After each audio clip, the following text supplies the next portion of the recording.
So my name is Chukuje Kuanyeko, preferred name CJ, so you don't bite your tongue. I've been an investment banker for 10 years. I work with Rand Merchant Bank currently. And, I'm excited and looking forward to share insights into banking investments. And I've known JL for over 20 years. Couldn't really say no to his art. So looking forward to speaking. Great. Zanele? So I can, sure. I can go next. So my name is Zanele Hlatshwayo. I currently work for the International Finance Corporation, which is part of the World Bank Group.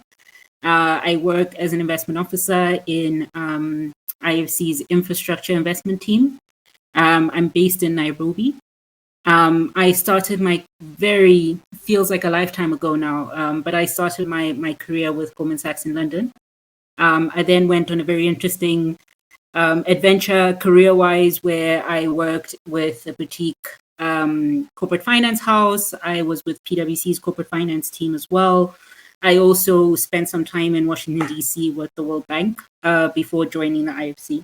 So my career really has spanned, almost 14 years, and mostly across corporate finance, investment banking, and now development finance.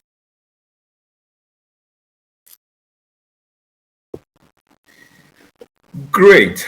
Thanks, Zanele. I think let's get right to it so that we can actually leave a bit of time for questions. As you all know, it's a banking, finance, and investments summit, and I think we just wanted to walk, the guys listening on the call through a couple, key themes, right? And we'll segment them into, 4 sections, right? One, getting into the space, how you can position yourself post you getting to get that first promotion, and then how you transition into mid-level management, and then obviously, if you have the stamina and you're enjoying what you're doing, go into executive and C-suite. So maybe I'll go first, Zanele, just a few tips around getting into banking and finance generally. I think as Zanele said, it cuts across, whether corporate finance, whether debt, whether development, or even, at some point, you can actually classify, from capital markets to project finance as broadly speaking finance. I think, from my own perspective, I think a few things that, are really important whilst you're starting your career, maybe as an analyst or an intern, is one, to be very curious, right? Intellectually curious. You need to, very early on figure out what you don't know, and figure out how you can navigate that to actually find answers. People, want to know that, you're vulnerable, but they also want to know that, you're willing to spend the time to look for answers. There's not a lot of hand holding, so it's sink or swim typically in finance and investment banking. So you need to, actually show initiative very, very on when you get in, especially, you're in a pool of analysts and there's huge competition. Personally, I think, what, people, don't talk about, a lot is, the fact that, we all say it's very competitive. There's actually, some room for failure, right? But from my perspective, my advice to folks is that you need to be able to fail fast and fail early, right? So if you have questions, you ask early. You don't wait till the last day or when a presentation is due or when the MD asks for it to start giving excuses, right? You ask a lot of questions and, you show your vulnerability. And even if you fail, you're failing early, and then you're actually creating, low stake islands, right, where you can actually fail and not necessarily waiting for D-Day or a very high stake situation to show your inefficiencies. So Zanele, I don't know if you had any thoughts on, first 2-3 years of getting into investment banking or finance, broadly speaking. I would 100% agree with what you've identified, particularly in terms of that sort of genuine interest and sort of curiosity about the field. I think that is not something you can sort of pretend or sort of outsmart your way into. I think you need to show that curiosity, but not only just having it, but also demonstrating it. So I know, for instance, with IFC, and I've taken part in a couple of recruitments, not necessarily graduate recruitments, but at analyst level and above. And a lot of the questions we always ask, apart from the technical questions, which I assumed once you get to interview level, you've pretty much aced, is just trying to sort of make an assessment around how curious is this person, how committed is this person to not only our mandate as an institution, but also in terms of what we're trying to deliver. And so some of the questions we'll ask, for instance, are around, we appreciate that you may not have sort of domain expertise in X field, but can you tell us a little bit about the transactions that have caught your attention in this particular field in the last year, for instance? Tell us why that transaction was interesting. Tell us why you think it's a landmark transaction. Tell us what you think the implications of this transaction are in the sector. And so those are a lot of the questions we would try to ask just to understand and sort of suss out the true level of commitment from the candidate in joining the organization. And I think it applies across the board, not just to IFC. I mean, even in sort of hardcore investment banking, when I was interviewing, there were a lot of questions just around what is your understanding of this field? What is your understanding of the fundamentals of corporate finance?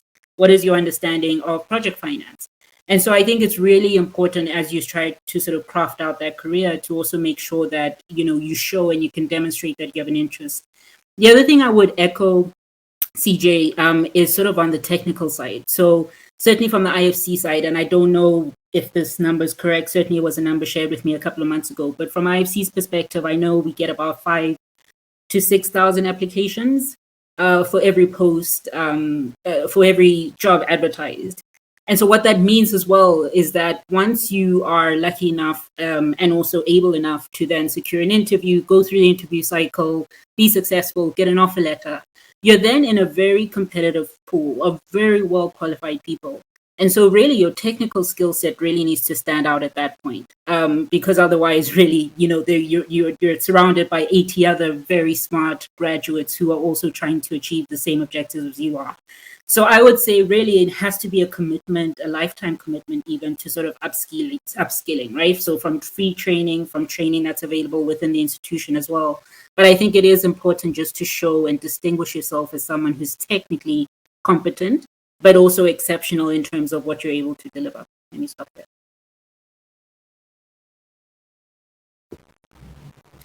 Thanks, Zanele. Yeah, I think that technical competence, it's very important, right? It gets you in the room and it keeps you in the room, right? But I think from getting in the room, acing the interview, getting the offer letter, I do think in order to actually get that next promotion, and perhaps let's move forward to the next point we wanted to discuss was, yes, technicality, very smart people, but now you need to be able to make an impression, across your peers and also your superiors, right? That it's not just about you actually walk the talk, right? What's actually important at that stage is to show that you're a self-starter, you can actually take ownership and take initiative of tasks, and you're not someone that has to be handheld at every point in time. I do appreciate, I did mention, the fact that, you should ask questions, but at some point in time, when you're in the room, people expect you to know this, right? You can't ask, those, I actually never like to say stupid questions, but when, questions are asked over and over and over again, they tend to be stupid, right? Using the word loosely. So, when you get into the room, the technical is a tick, you've had the offer, you're a staff. I think what's most important now is, to start stuff, be a starter, take initiative, ask questions as to how you can make, processes faster, how you can do things smarter, how you can take off workload from your superiors, right? Be prepared, be factual, be knowledgeable, right? When you're in the room, when you're in the meeting, be well read, right? Bring something to the room and be confident to express your ideas, right? And I think people would see it, right? Amongst your peers, amongst your superiors, they would see despite in addition to your technical capabilities, they would figure out that okay, this one is willing to learn, it's teachable, and actually solicits feedback, right, on your performance. Because if you don't solicit feedback, you don't know how well you're doing or how bad you're doing, right? But I think it's not just about soliciting feedback, it's about soliciting feedback and course correcting, right? Because you can solicit feedback and get defensive, right? But the mindset should be one around soliciting feedback to course correct and actually get better at what you do, right? Because at the end of the day, you have stakeholders, you have internal stakeholders, you have clients, right? The first promotion, you might not be interacting with clients as much per se. Your stakeholders are more internal, but you have interface with some external stakeholders, and the trust needs to come through, right? Before your superiors actually let you engage with clients, they need to be comfortable that despite not being in the room, you can hold your own, right? And there's no better way to show that confidence than soliciting feedback, taking ownership of tasks, taking initiative, and showing that whilst you're in the office or among your peers, and then people are willing to let you do more and give you more responsibility. Zanella, I'm sure you have some additional thoughts to add to that. Absolutely. And again, I would agree with the first point made just around your ability to demonstrate value. And I think particularly in these sort of fast moving environments, which is banking, corporate finance, I would even throw in management consulting as well. There's an expectation that the value you're bringing to the table is one, technical value, but also you're bringing an ability to offload responsibility from the people you're working with. And also the nature, and maybe I can say something a little bit about staffing, having been both on the Goldman side and now at IFC. Typically, staffing is very lean. So I know sometimes in some organizations, you'll work on a deal or you'll have a project and, there are 5 levels of professionals and you're all working together and you have a deal team of 6 people and, you have a couple of months to get to know each other and get to know the culture and sort of figure out how you'll implement. Typically in banking, that's not how it works. I mean, you're working typically on, 2 or 3 deals at the same time. And it's also a very lean structure. So you may work with, they have different names for different institutions, but if you think of someone below a partner, and then you'd have an analyst and maybe someone in between if you're lucky. So it's a very lean environment and it's a very fast moving environment. And so that, I think, to your point, CJ, just around your ability to show value technically, but also just to help the people you're working with is critical. And I think typically, I know banking is known as being very hardcore. And I think for many years, you were as good as your last deal. I think there's still a little bit of that sentiment as well, that you're generally as good as your last deal. And that doesn't stop just at the director. It also starts at the analyst, because there will be a review of the work done. And yes, you may have ticked all the boxes in terms of delivery, but if the general impression from your vice president, from your director, whoever it is you're working with, is that really you're just not quite fitting into the team, you'll find it hard to move forward. So I think that ability to be agile and just to show value continuously and sort of delivery is really important. The other thing I wouldn't discount, because again, it's an environment, and I feel like maybe in many ways I'm contradicting myself. I'm not doing it intentionally, but I think 2 things can be true at the same time. So yes, it is a very fast-paced environment for the most part. It is quite cutthroat. But I also think we shouldn't discount the importance of actually being a pleasant person to work with. And it may sound like a bit of a nebulous point, CJ, but I think it's really important, and particularly in an environment where there's a lot of emphasis on empathetic leadership and being able to work productively in a space. And I think with banking, sometimes its reputation sort of carries the reality. And I think, yes, whilst there is an expectation that you'll be fast and technical, I think you also need to be a pleasant person and an all-rounder, and not just in terms of that one deal, but just generally how you're seen in the workplace.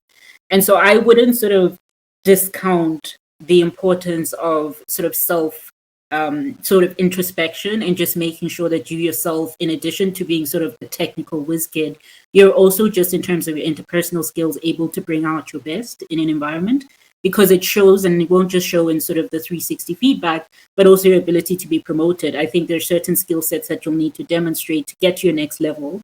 And that really does cut across not just the technical competency, but also your ability to relate with your colleagues.